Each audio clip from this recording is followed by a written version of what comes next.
하나님 말씀입니다. 마태복음 16장 16절 말씀 다 함께 합독합시다.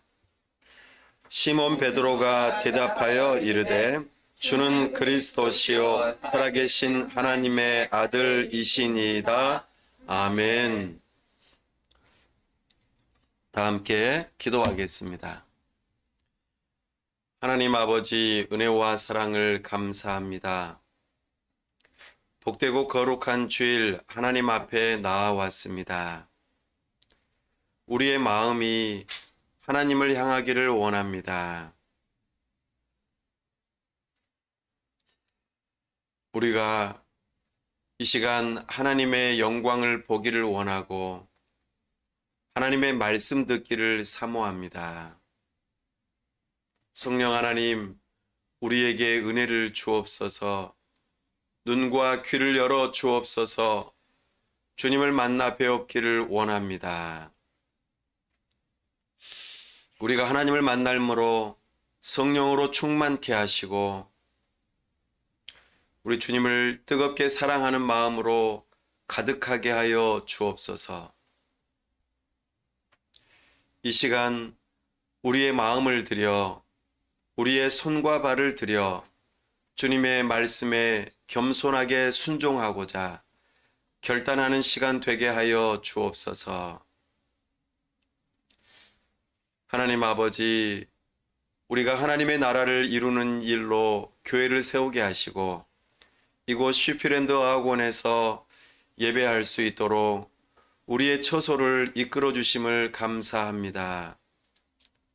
이곳에 하나님의 사람들을 보내주시고 하나님께서 주님의 몸된 교회를 세워주시기를 원합니다.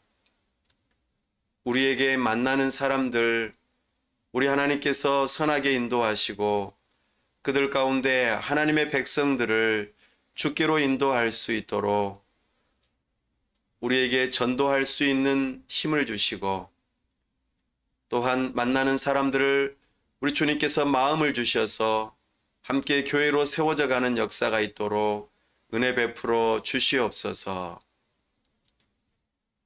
참으로 우리 하나님께서 하나님의 사람들을 보내주셔서 그들이 예수님의 제자가 되어 예수님을 주님이라고 고백하게 하시고 그리스도라고 고백하게 하시며 독생자 하나님의 아들로 고백하는 놀라운 은혜가 있게 하여 주시옵소서. 하나님 아버지, 이 나라와 민족을 불쌍히 여기시며 세우신 위정자들이 하나님을 두려워하는 마음으로 법을 세우고 집행하며 이 나라를 잘 다스릴 수 있도록 은혜 베풀어 주시옵소서. 하나님 아버지, 우리에게 저 북녘 땅을 품을 수 있는 마음도 주시고 열방을 품을 수 있는 마음도 주시며 나아가 참으로 우리의 가정과 일터를 마음에 품고 이 세상 가운데에서 빛이요 소금이 되는 그리스도인들이 될 수 있도록 은혜를 더하여 주시옵소서. 이 시간 우리와 함께 하시고 영광 받으시기를 원하오며 우리 주 예수 그리스도의 이름으로 기도하옵나이다. 아멘.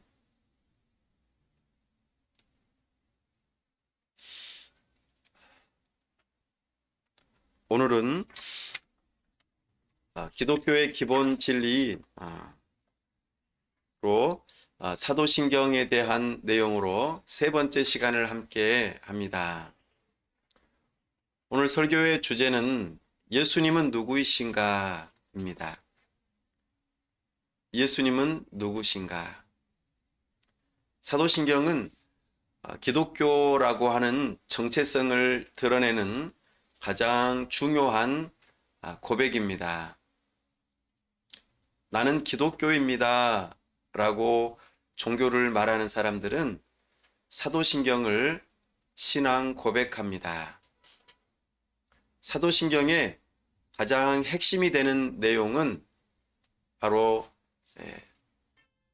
삼위일체 하나님을 믿습니다 하는 고백입니다.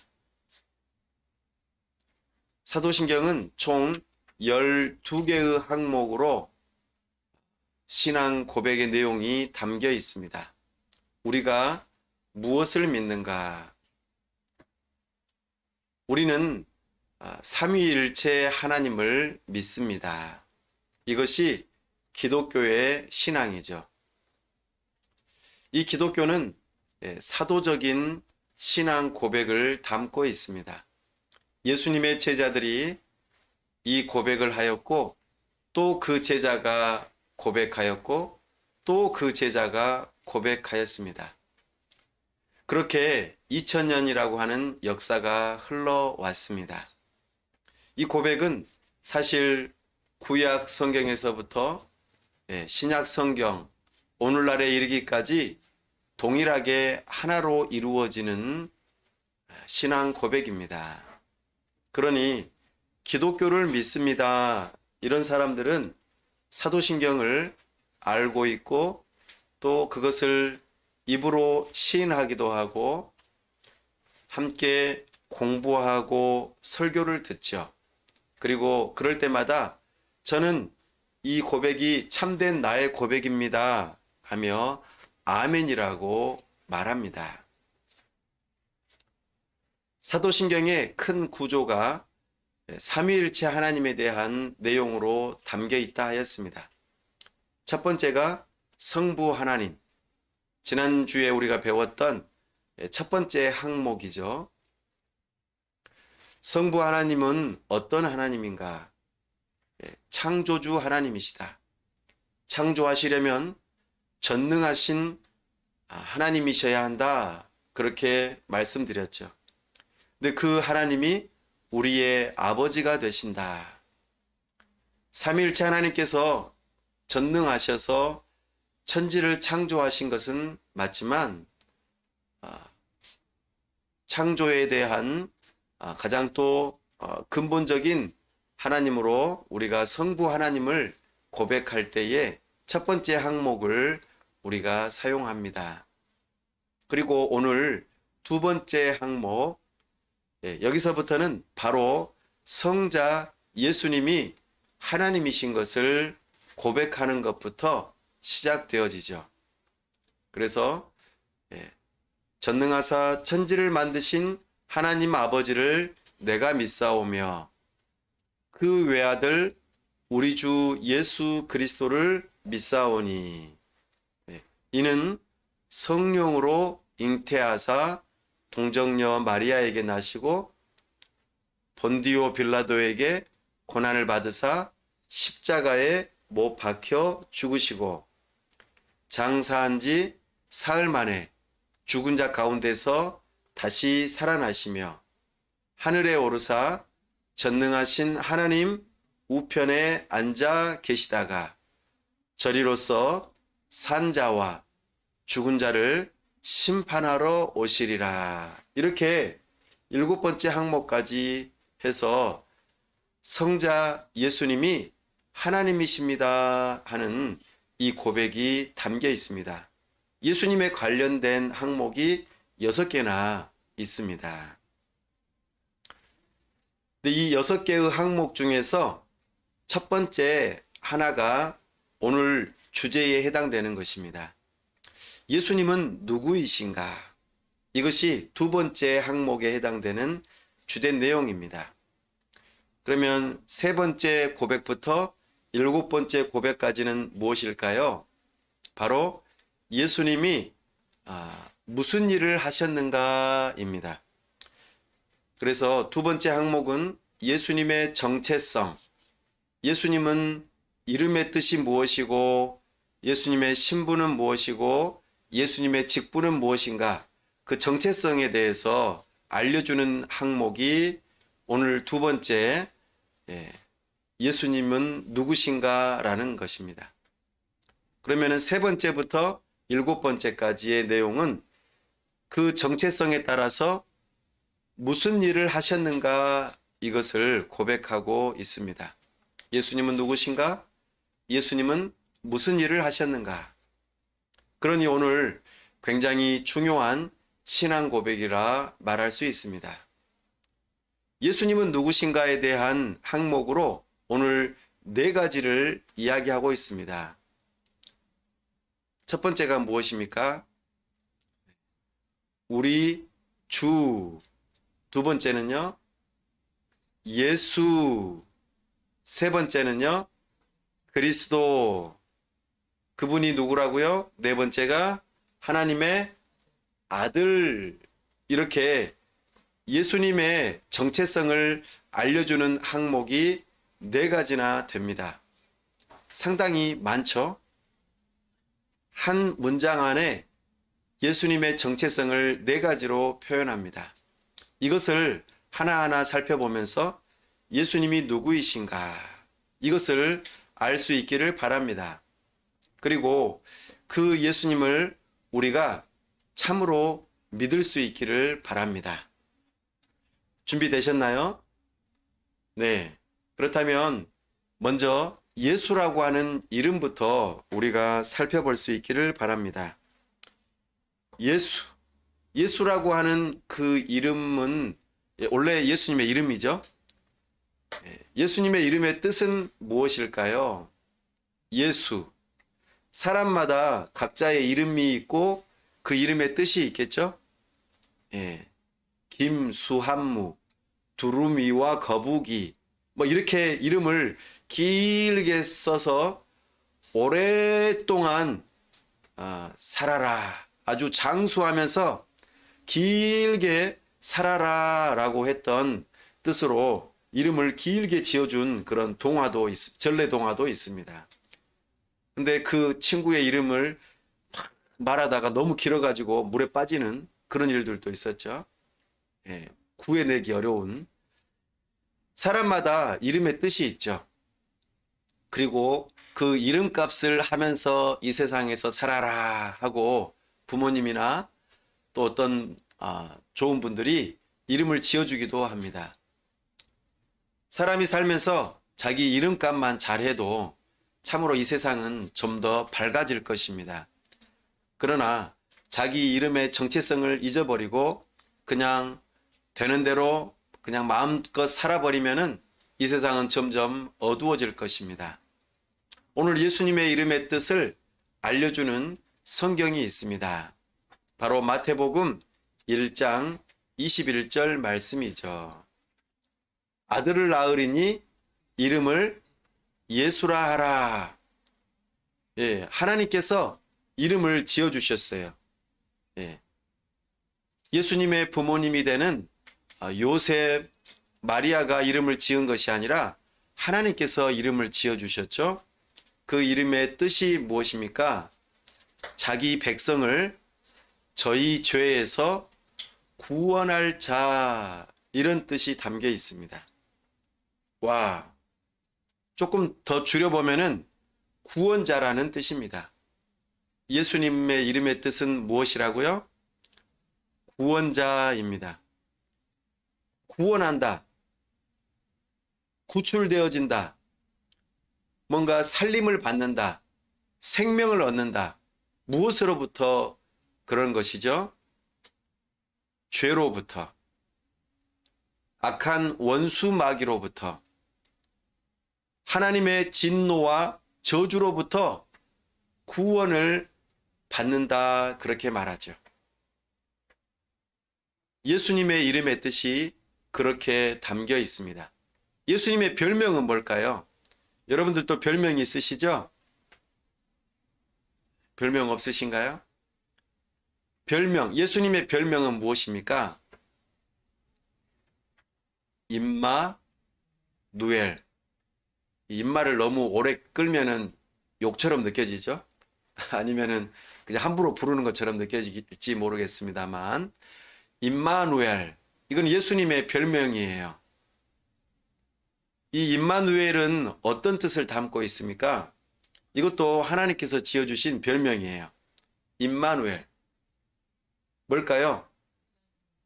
하나님이 우리와 함께 계십니다. 이런 뜻이에요. 예수님의 이름의 별명이 뭐라고요? 임마누엘. 그 이름의 뜻은요, 하나님이 우리와 함께 계십니다. 하나님께서 함께 할 수 있는 사람, 그런 사람은 어떤 사람인가? 바로 죄가 없는 사람입니다. 거룩한 하나님께서 함께 할 수 있는 사람은 죄가 없는 사람이어야 돼요.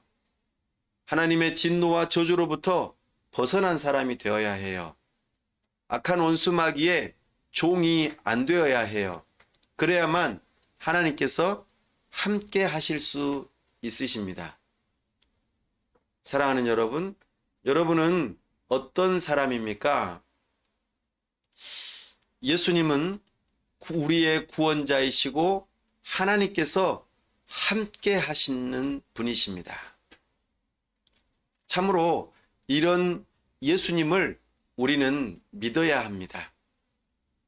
내 힘으로는 거룩해질 수가 없어요. 착한 일을 좀 했다고 해서 죄가 없어지는 것이 아닙니다. 나는 도덕적으로 잘 살았다고 해서 그것이 우리를 죄로부터, 악한 원수마귀로부터, 하나님의 진노와 저주로부터 구원할 수 없습니다.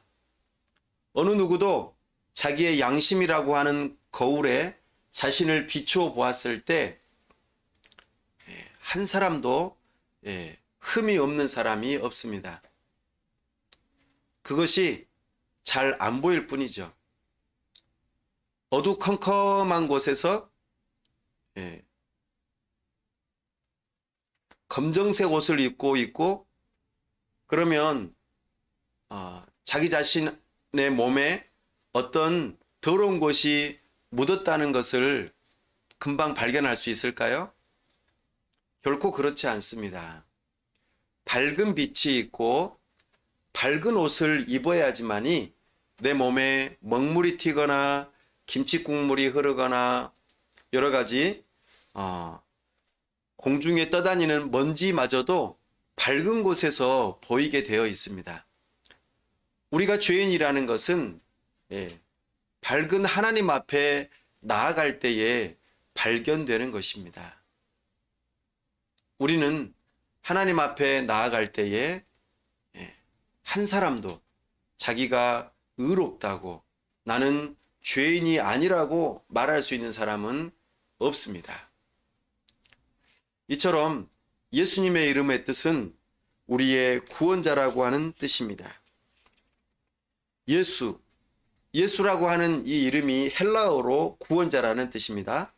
구약에서는 이 예수님의 이름과 똑같은 이름이 있었어요. 누구일까요? 여호수아 또는 호세아, 이런 사람들의 이름의 뜻이 예수라고 하는 이름의 뜻과 같았습니다. 여호수아는 어떤 인물이었습니까? 애굽에서 사람들이 광야로 나아갔다가 약속의 땅으로 들어갈 수 있도록 이끌어주는 그런 중요한 역할을 했던 지도자의 이름이 여호수아입니다. 그가 바로 이스라엘 백성의 구원자의 역할을 했던 인물로 여겨지는 것이죠. 마찬가지입니다. 우리 예수님은 우리의 구원자가 되셔서 이 죄악된 세상, 광야와 같은 이 세상에서 우리를 하나님의 나라, 천국으로 인도하시는 분이십니다. 그러니 예수님은 우리의 구원자이십니다. 예수님 구원자, 예수님 구원자, 이것을 기억한다면 우리는 이 예수님을 올바르게 알게 되는 것이죠. 이런 예수님을 여러분은 구원자로 믿으십니까? 이것이 매우 중요합니다. 이것이 예수님에 대한 첫 번째 정체성이고, 그 예수님을 제가 믿습니다 라고 하는 것이 기독교인의 신앙 고백입니다. 예수님을 구원자로 믿지 않는다면 그 사람은 기독교인이라고 말할 수 없습니다. 성경에서는 천하에 구원 얻을 만한 이름을 예수님 외에 준 적이 없다고 말씀하십니다. 예수님만이 우리의 구원자가 되십니다. 어떻게 그런 일이 가능할까요? 이제 예수님의 직분에 대해서 말씀드리겠습니다. 예수 그리스도 이렇게 표현합니다. 예수님은 그리스도이십니다. 오늘 사도 베드로가 너희는 나를 누구라고 하느냐라는 예수님의 질문에 주는 그리스도시오라고 고백하죠. 그리스도. 이거 헬라 말로 그리스도라는 표현은 기름 부음을 받은 자 이런 뜻입니다. 구약 시대에서는 메시아라고 말을 합니다. 그러니까 히브리어로는 메시아, 헬라어로는 그리스도, 똑같은 표현입니다. 구약의 사람들은 메시아를 기다렸어요. 우리를 구원해 줄 수 있는 그런 역할을 할 수 있는 사람, 기름 부음 받은 자를 메시아라는 용어로 표현했습니다. 그리고 그 메시아를 기다렸어요. 그리고 헬라어, 신약 시대에 와서는 그분을 헬라어로 표현하기를 그리스도라 그렇게 표현하죠. 그래서 우리가 기독교라고 하는 이 표현은 어디에서 근원되었다고요? 바로 그리스도교라고 하는 이 이름에서 비롯되었습니다. 그리스도를 믿는 종교라는 뜻입니다. 그리스도. 그러면 그리스도라고 하는 이 이름의 직분의 뜻은 무엇입니까? 기름 부음을 받은 자. 그리스도가 무슨 뜻이라고요? 기름 부음을 받은 자. 기름을 어떻게 부음을 받죠? 동물의 뿔에다가 기름을 담아가지고 어떤 사람 머리에다가 이렇게 부어주는 거예요. 어떤 사람한테 이렇게 기름을 머리에다 부어줄까요? 영화에서 혹시 본 적 있으신가요? 네. 어떤 영화에 보면은 뿔은 아니어도 딱 뭔가 기름을, 물 같은 것을 머리에다 딱 부으면서 임명식을 하는 것을 본 적이 있으실 겁니다. 임명식. 어떤 직분이 주어질 때에 머리에다가 기름을 부었죠. 구약에서는 그 직분자, 어떤 직분을 가진 사람에게 머리에다가 기름을 부어서 그 사람을 직분자로 세웠습니다.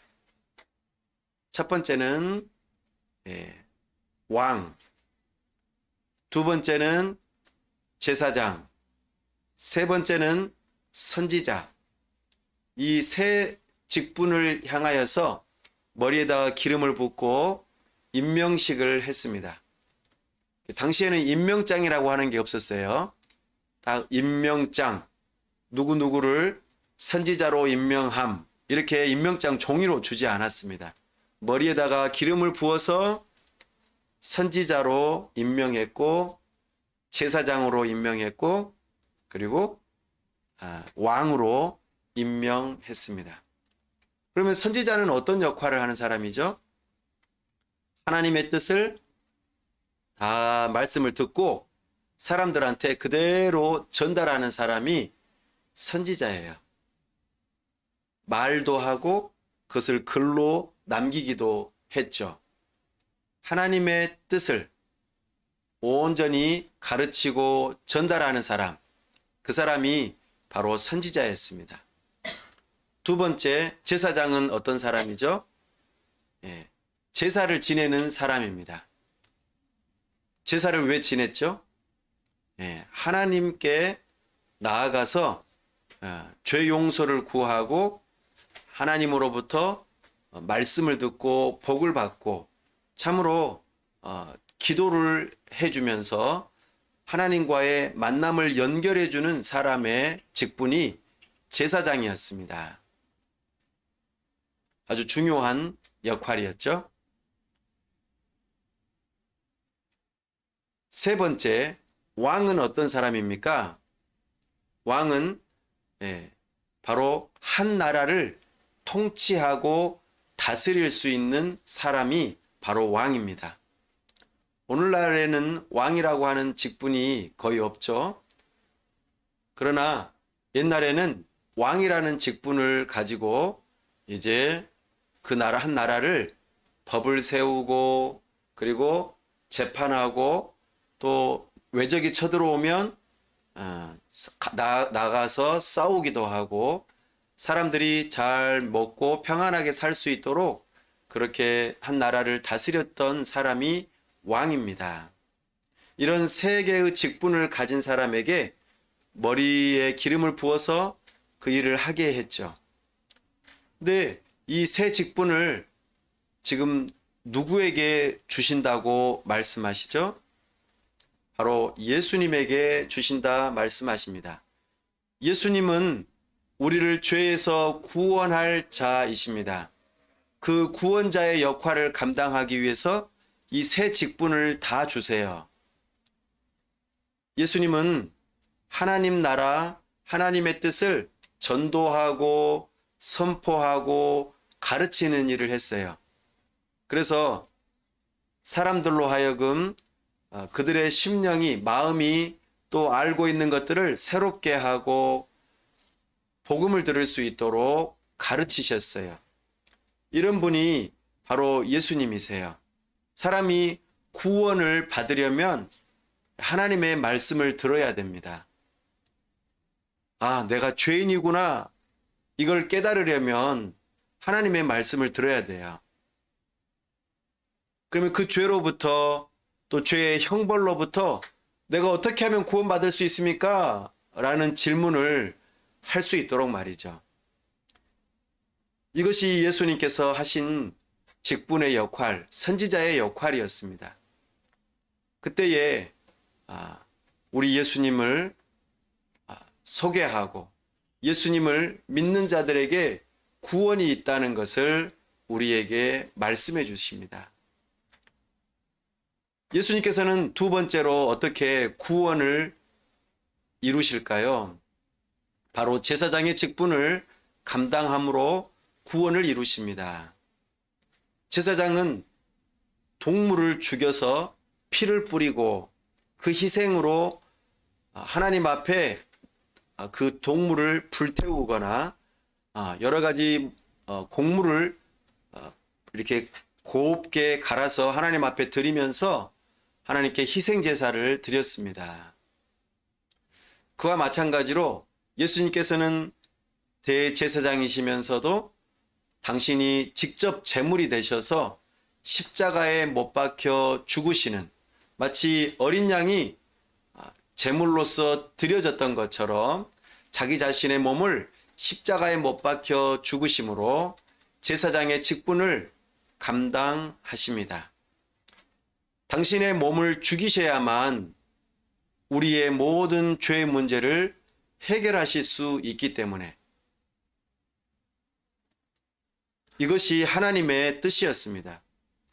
죄인은 반드시 죄값을 치러야 돼요. 그렇지 않으면 공의롭지 못합니다. 하나님은 결코 죄를 눈감아 주시는 분이 아니십니다. 반드시 벌하셔야 돼요. 그 벌을 누구에게 내리셨다고요? 우리 사람에게 아니라 예수님에게 내리셨다 그 말입니다. 그 일을 감당하기 위해서 그리스도, 특별히 제사장의 직분을 감당하신 것입니다. 그 예수님께서 이제 우리로 하여금 하나님 앞에 나아갈 수 있는 길을 열어주셨어요. 이것이 그리스도로서 제사장의 직분을 감당하신 놀라운 사건입니다.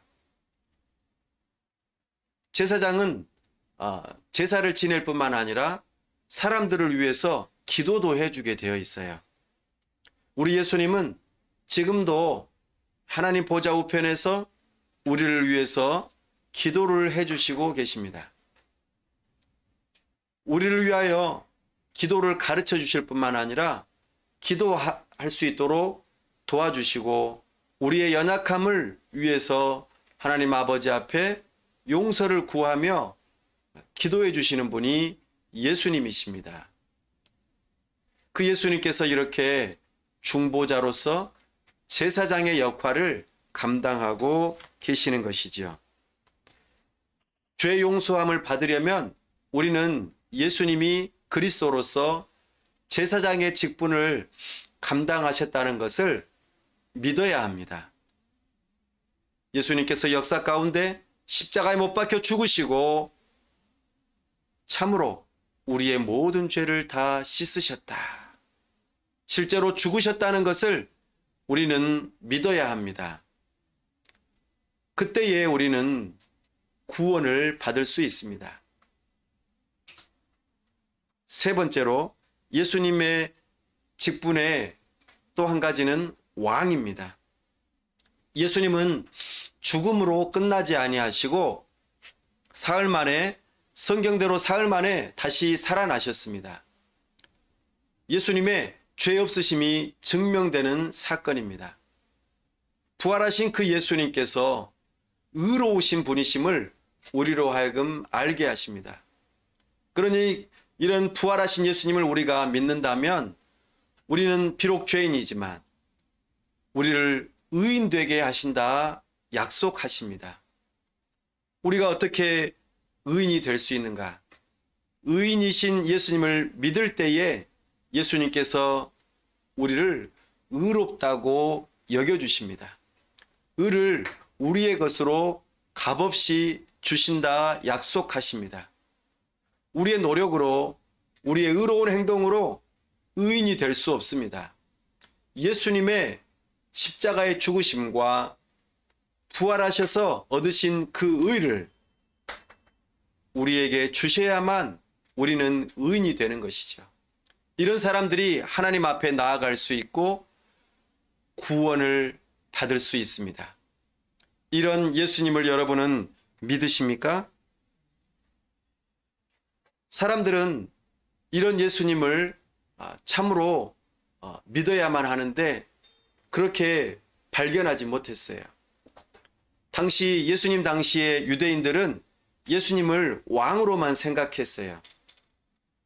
예수님이 기적을 일으키시니까 병자들을 고치시고 배고픈 사람들에게 먹을 걸 주시고 그리고 정말 죽은 자를 살리시니까 이런 능력 있는 사람이 우리 로마 압제로부터 이 식민지로부터 정치적인 구원을 해줄 수 있는 다윗 가문의 새로운 왕으로 등극할 것이라고 그렇게 생각했습니다. 거기에만 머물렀습니다. 그러나 우리 예수님은 참으로 선지자로서, 제사장으로서, 왕으로서 이 땅에 오셔서 우리의 구원을 이루십니다. 정치적인 독립을 이루는 왕이 아니라 죄와 마귀의 권세를 깨트리고 참으로 온 우주의 왕으로서 세움을 입으시고자 그렇게 온 세상을 다스리시고자 예수님께서 그리스도로서 특별히 왕의 직분을 행하시고자 우리에게 오신 것입니다. 그 부활하신 예수님은 하나님 보좌 우편에서 온 세상을 지금 다스리고 계십니다. 온 우주 만물을 직접 운영하고 계십니다. 뿐만 아니라 예수님을 믿는 하나님 나라의 백성들을, 교회를 지켜 보호하십니다. 그들을 구원하실 수 있는 능력 있는 왕이시죠. 그 일을 위해서 우리 예수님께서는 악한 원수 마귀, 죄의 권세를 다 깨뜨리시고 승리하셨습니다. 이제 그 예수님께서 하나님의 나라를 시작하셨고 장차 이루실 분이시라는 것을 왕의 직분으로 말하고 있습니다. 여러분은 이런 예수님을 왕으로 믿으십니까? 이제 예수님의 세 번째 정체성, 예수님은 그리스도이시고 살아계신 하나님의 아들이십니다. 이것을 우리가 믿는지 살펴볼 수 있기를 바랍니다. 하나님을 아버지라고 부르는 예수님, 예수님을 하나님의 아들이라고 믿으시는 이 믿음, 이것이 너무나도 중요합니다. 사랑하는 여러분, 하나님을 아버지라고 부를 수 있는 사람이 누가 있을까요? 구약에서는 하나님을 아버지라고 부를 수 있는 사람들이 몇몇 있었습니다. 네. 왕이나 또는 이스라엘 백성들, 참으로 특별한 몇몇 사람들이 하나님을 아버지라고 부를 수 있는 그런 특권들이 있었죠. 그러나 진정으로 하나님을 아버지라고 부를 수 있는 한 분이 있습니다. 바로 그분이 예수님이라는 것입니다. 예수님은 하나님으로부터 나온 분입니다. 참으로 우리 예수님께서는 하나님이십니다. 하나님, 성부 하나님으로부터 나온 분이 성자 예수님입니다. 아버지도 있고 아들이 있고 그러면 엄마도 있는 거 아니야? 어머니도 있는 거 아니야? 이렇게 생각할지 모르겠지만 그렇지 않습니다. 성경에서는 이런 관계를 특별하고 독특한 관계라고 표현합니다. 다른 말로 독생자 이렇게 표현합니다. 유일하게 아버지와 아들의 관계로서의 하나님이심을 우리에게 말씀하십니다. 오늘날 우리가 살아가는 이 시대에도 독생녀, 독생자 이런 표현을 사용하면서 자기 자신이 나는 독생자이다, 나는 독생녀이다 이런 식으로 말하면서 자신을 우상화하고 하나님처럼 만들려고 하는 사람들이 있습니다. 이것은 잘못된 생각입니다. 사람은 독생자, 독생녀가 될 수 없습니다. 오직 하나님만이 이 독생자가 될 수 있습니다. 우리 사람처럼 어머니가 필요한 것이 아닙니다. 하나님 아버지께서 아들이신 예수님을 통하여 참으로 아버지와 아들의 독특한 관계, 이것이 바로 성부 하나님, 성자 예수님과의 관계입니다. 예수님과 하나님 아버지는 동등하게 하나님이십니다. 하지만 질서로서 아버지와 아들의 관계에 있습니다. 아버지와 아들, 동일하게 하나님이다 이렇게 표현하는 예수님의 말씀에 유대인들은 예수님을 잡아 죽이려고 하였고 그 명목으로 신성모독죄로 예수님을 죽였습니다. 어떻게 네가 하나님이 될 수가 있단 말이냐? 유대인들은 예수님을 이해할 수 없었습니다. 그러나 예수님은 분명히 성경에서 말하는 바와 같이 하나님이십니다. 그러면서도 아버지 하나님과 독립되고 구별된 위치에 있음을 성경에서는 말씀하십니다.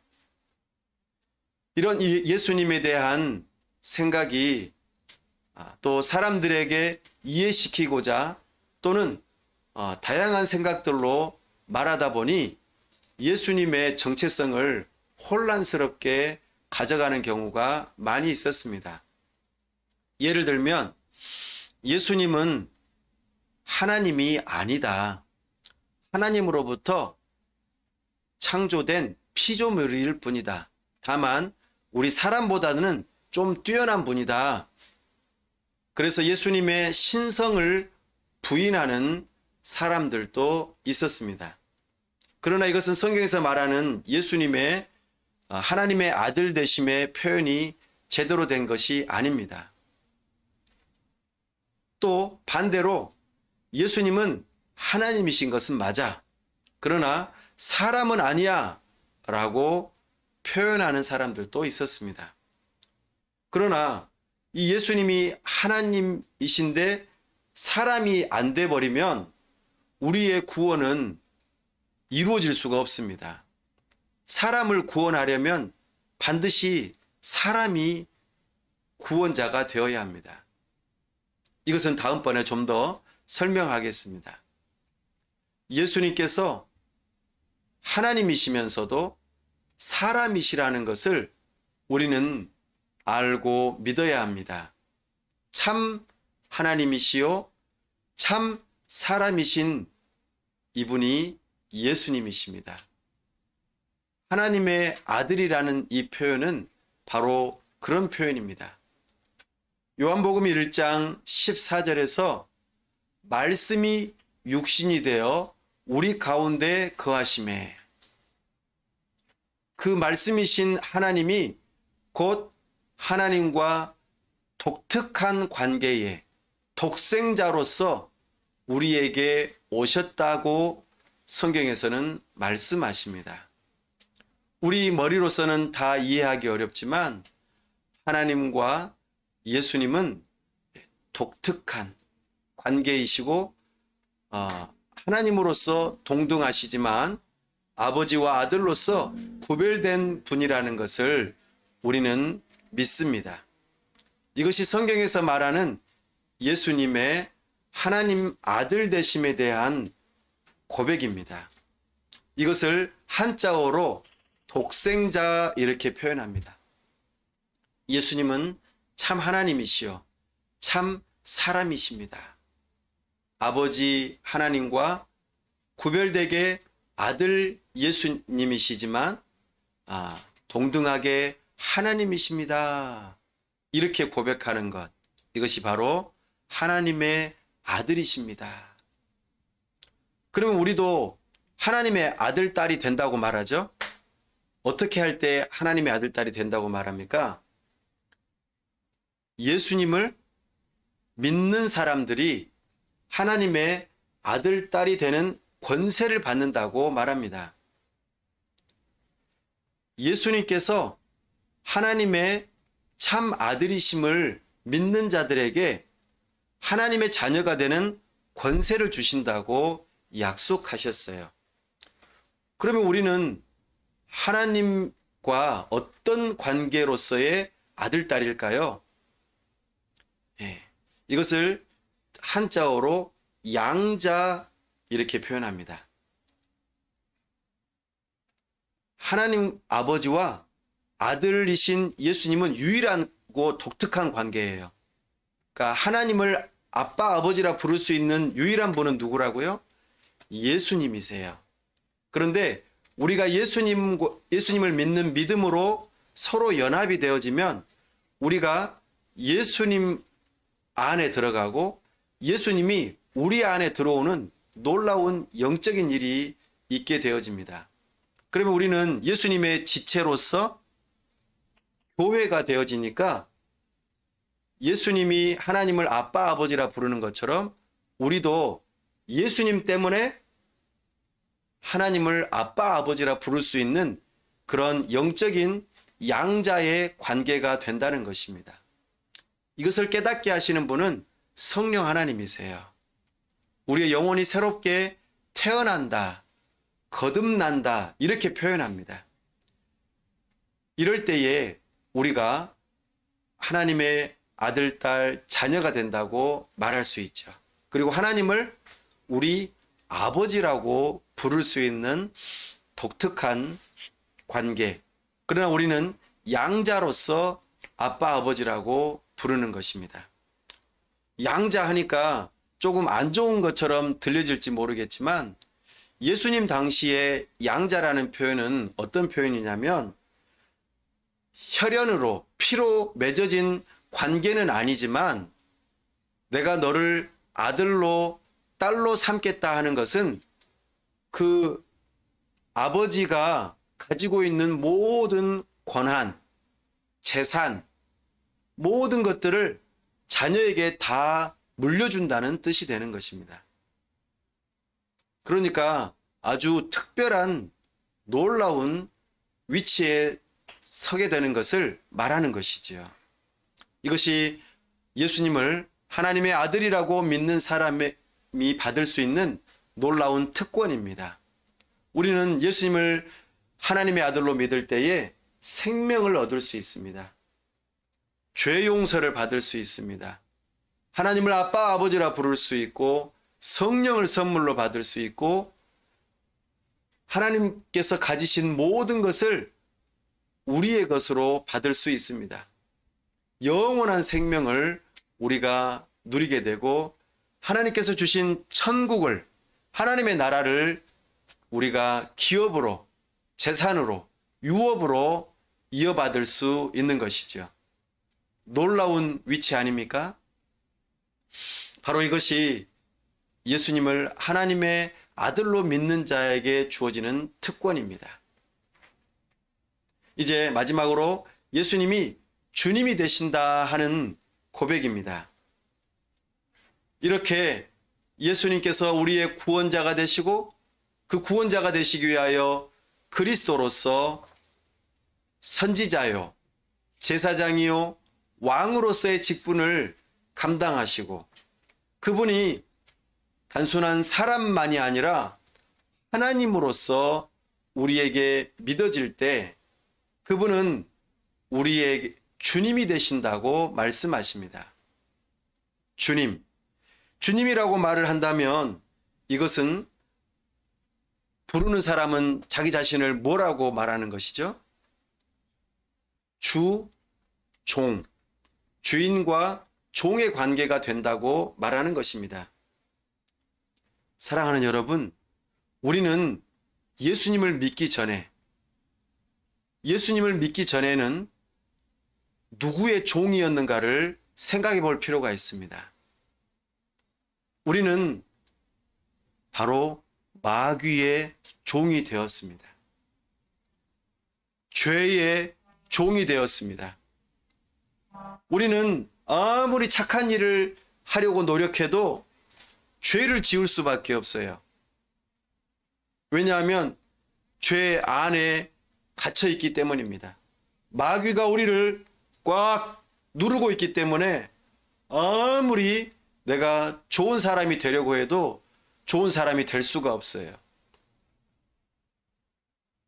그래서 우리는 마귀의 종이요, 죄의 종노릇하다가 영원한 하나님의 진노와 형벌을 받아 지옥에 떨어질 존재였습니다. 그러나 예수님을 나의 구원자요, 나의 하나님이요, 나의 영원한 그리스도로 믿는 자들에게는 죄의 종에서 벗어나 예수님의 종이 되도록 하게 하십니다. 예수님 당시에 누군가의 종이 되려면 반드시 그 주인 되는 사람이 그 종을 값을 지불하고 사가지고 와야 됩니다. 이 종은 이 정도의 값어치를 가지고 있어 하면서 돈을 주고 사와야 됐어요. 우리가 영적으로 죄의 종이요, 마귀의 종이 되었을 때에 우리 예수님께서 예수님의 피값으로, 예수님의 흘리신 피값으로 예수님의 생명을 내어주심으로 우리를 사오셨어요. 그러니까 우리는 이제 죄의 종도 아니요, 마귀의 종도 아니라 우리를 피값으로 사시고 생명으로 사오신 예수님의 종이 되는 거예요. 그 예수님은 나쁜 분이 아닙니다. 예수님은 우리에게 생명을 주시기 위해 우리를 사오셨어요. 우리에게 착한 일을 할 수 있도록 하기 위해서 우리를 사오셨어요. 어떤 값을 치르시고요? 핏값을 치르시고요. 그럼 우리는 우리의 몸값은 얼마일까요? 1,000원일까요? 10,000원일까요? 10만 원일까요? 100만, 1000만 원일까요? 우리의 몸값은 얼마이죠? 1억 정도 될까요? 우리의 몸값은 얼마예요? 우리의 몸값은요, 예수님의 핏값이에요. 이야, 이것은 최고로 값비싼 존재라는 뜻이에요. 나는 보통 존재가 아니에요. 예수님의 핏값으로 상을 받은, 예수님의 핏값으로 우리는 값을 치른 최고로 좋은 엄청난 존재예요. 그런 예수님의 종이 된 사람들이에요. 그러니까 노예가 아니에요. 어쩔 수 없이 그냥 막 사고 팔려 다니는 그런 존재가 아닙니다. 예수님께서 우리를 가장 귀하게 여기셔서, 그 어떤 것보다도 가장 귀하게 여기셔서 예수님의 핏값으로 나를 사셨어요. 예수님의 허드렛 일 시키려고 우리를 부르신 게 아닙니다. 예수님의 놀라운 구원의 역사를 이루시고자 우리를 부르셨어요. 예수님께서 그 일을 위해서 우리의 사실 종이 되셨고, 우리를 위해서 그렇게 핏값으로 희생하셨습니다. 그러나 하나님께서는 그 예수님을 그냥 내버려 두셨습니까? 아니요. 저 밑바닥 무덤까지 내려가 죽음을 당하셨던 예수님께서 이제는 하나님의 자리까지 높아지셔서 하나님 보좌 우편에서 지금도 다스리시는 주님이 되신다, 왕이 되신다고 말씀하십니다. 그런 예수님을 우리가 주님으로 모신다면 기분이 어떨까요? 내가 시장님을 가장 최측근에서 모시는 비서가 된다면 어떨까요? 내가 대통령을 가장 최측근에서 모시는 비서가 된다면 어떨까요? 내가 유엔 사무총장을 최측근에서 모시는 비서가 된다면 기분이 어떨까요?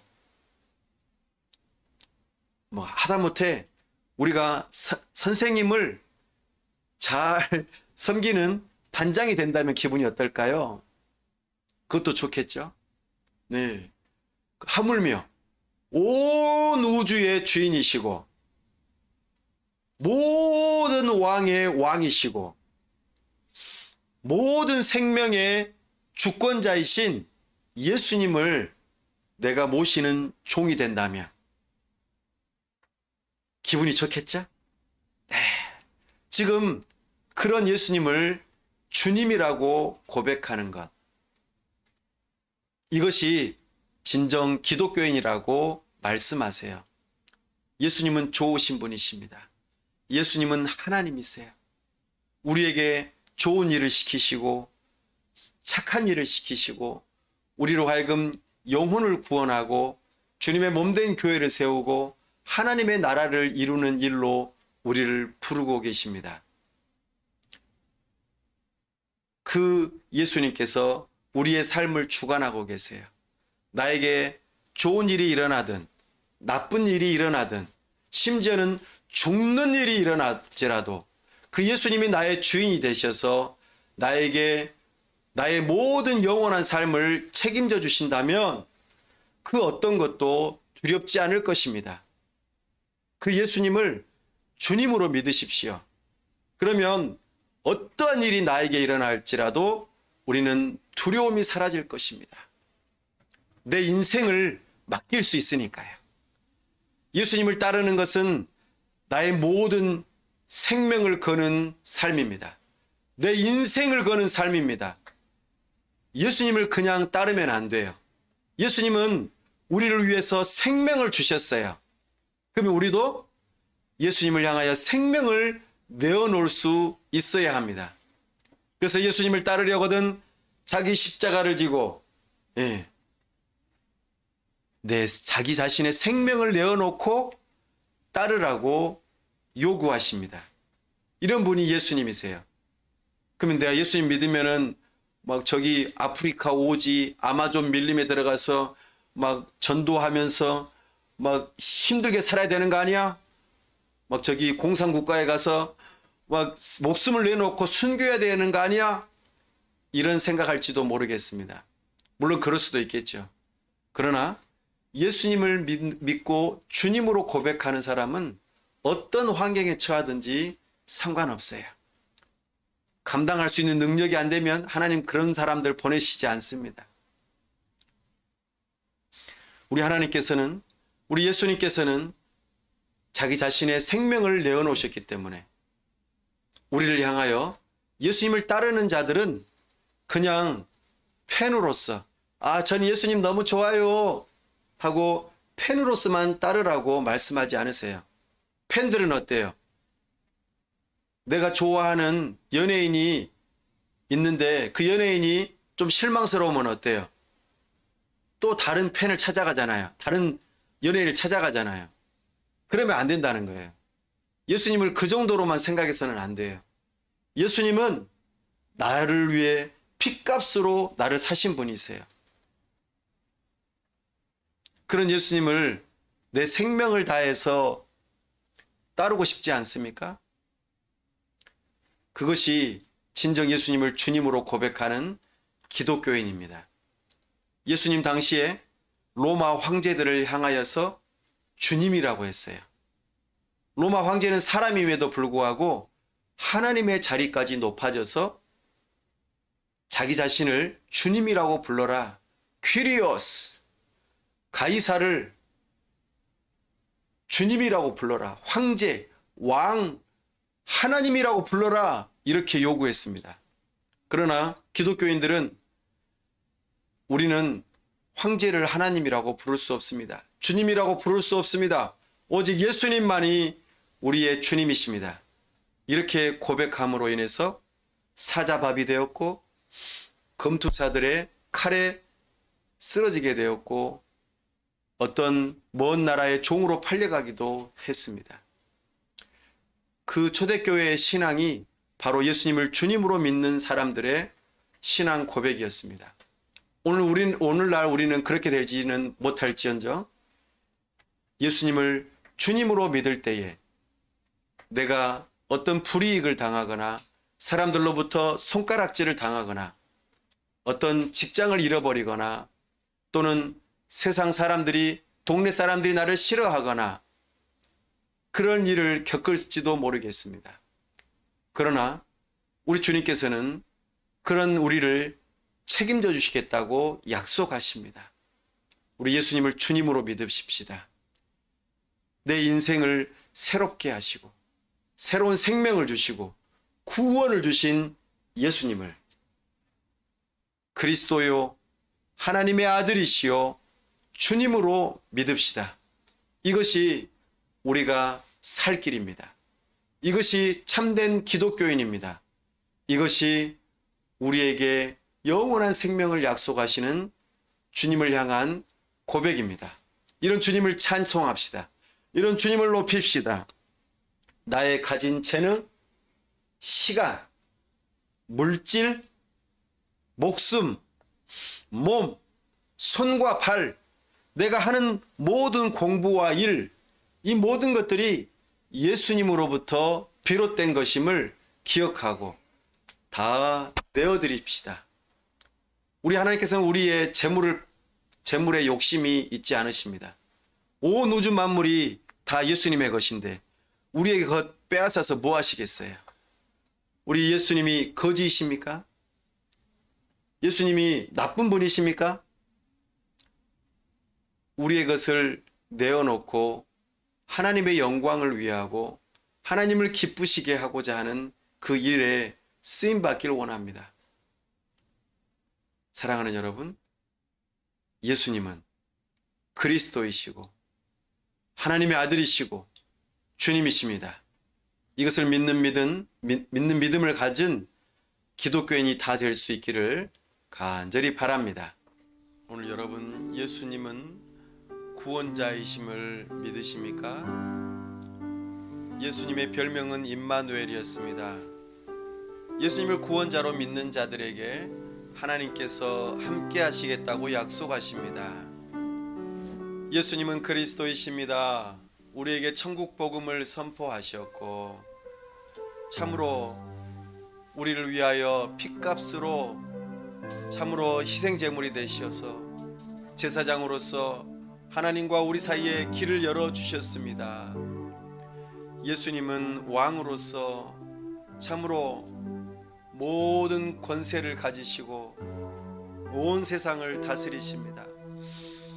우리를 참으로 핏값으로 사셔서 주인이 되시는 분이십니다. 예수님은 하나님의 아들이십니다. 그 어느 누구도 예수님을 대신할 수가 없습니다. 예수님은 하나님이시요 참 사람이십니다. 이런 예수님을 믿는 자들에게 우리 주님께서 구원을 허락하십니다. 예수님을 붙드십시오.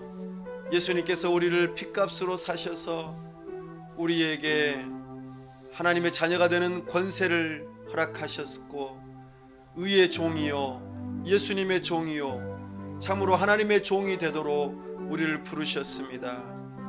우리의 가진 모든 것을 내어놓아도 아깝지 않을 만큼 우리에게 영원한 것을 주셨습니다. 이 시간 하나님 앞에 예수님을 그리스도요 하나님의 아들이시요 주님이라고 고백할 수 있게 해달라고 시간 다 같이 함께 기도합시다. 이 시간 우리가 예수님이 어떤 분인지 알게 되었습니다. 예수님은 우리의 구원자이십니다. 예수님은 우리와 함께 하십니다. 참으로 우리가 하나님 앞에 나아갈 수 있는 길을 열어주셨습니다. 예수님은 천국 복음을 들려주시고 우리로 하여금 하나님 나라에 들어갈 수 있는 길을 활짝 열어주셨습니다. 예수님만이 우리의 구원자이십니다. 예수님만이 우리의 대제사장이십니다. 예수님께서는 오늘도 우리를 위하여 기도하고 계시고 예수님께서는 오늘도 한 영혼 한 영혼을 구원하시는 놀라운 역사가 있으십니다. 우리를 위하여 핏값을 치르시고 우리 주님의 종이 될 수 있도록 죄의 종에서 주님의 종으로 마귀의 종에서 주님의 종으로 우리를 사셨습니다. 이제는 우리의 생명을 걸고 주님을 따르기를 원합니다. 예수님은 참 하나님이십니다.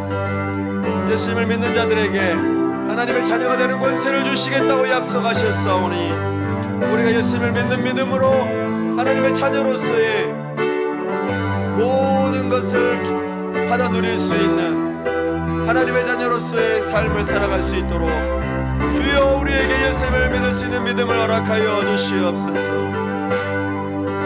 오 주님, 오 예수님, 오 그리스도, 오 하나님의 아들 우리 주 예수 그리스도를 믿을 수 있도록 도와주시옵소서.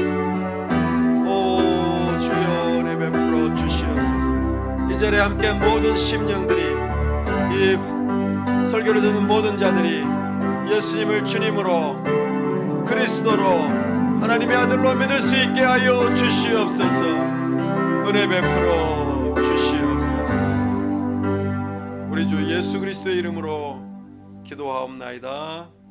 아멘.